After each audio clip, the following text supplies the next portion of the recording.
Hi! Pawan Kalyan గారైతే Pithapuram నుంచి పోటీ చేస్తున్నయితే ఆయన అనౌన్స్‌మెంట్ ఇచ్చారు. కాకపోతే పిఠాపురం నుంచయితే అక్కడ మాజీ ఎమ్మెల్యే వర్మ నుంచయితే ప్రతిఘటన అయితే ఎదురవుతుంది. యాక్చువల్‌గా ఇతనే ఈ వర్మనే పవన్ కళ్యాణ్ పిఠాపురం నుంచి పోటీ చేస్తే నేను దగ్గరుండి కార్యకర్తగా పనిచేసి పవన్ కళ్యాణ్‌ని అధిక మెజారిటీతో గెలిపిస్తానైతే ఆయన చెప్పడం చూసాం.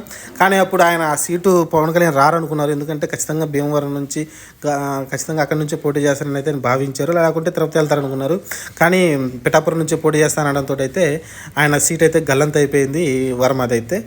మరి ఆయనైతే కొంచెం గట్టిగానే కొంచెం కార్యకర్తలతో అయితే రచరచ అయితే చేస్తున్నారు పిఠాపురంలో అయితే. కానీ ఓవరాల్గా అయితే ఆయన అనౌన్స్మెంట్ ఇచ్చారు కాబట్టి ఇంకా అక్కడ నుంచి పవన్ కళ్యాణ్ పోటీ చేస్తున్నారు. ఫైనల్ అయిపోయింది. ఇంకా వర్మని అయితే బుజ్జగించే ప్రయత్నం అయితే చేస్తున్నారు మన చంద్రబాబు నాయుడు గారు అయితే. ఆయన అలానే విజయవాడ కూడా రమ్మని, అమరావతి రమ్మని అక్కడ కలవమని అయితే చెప్పడం చూసాం చంద్రబాబు నాయుడు గారు. కానీ ఆయన కార్యకర్తలు మాట్లాడి నేను వచ్చి కలుస్తానని అయితే ఆయన చెప్పడం చూసాం. ఇది ఓవరాల్గా వర్మ అయితే కొంచెం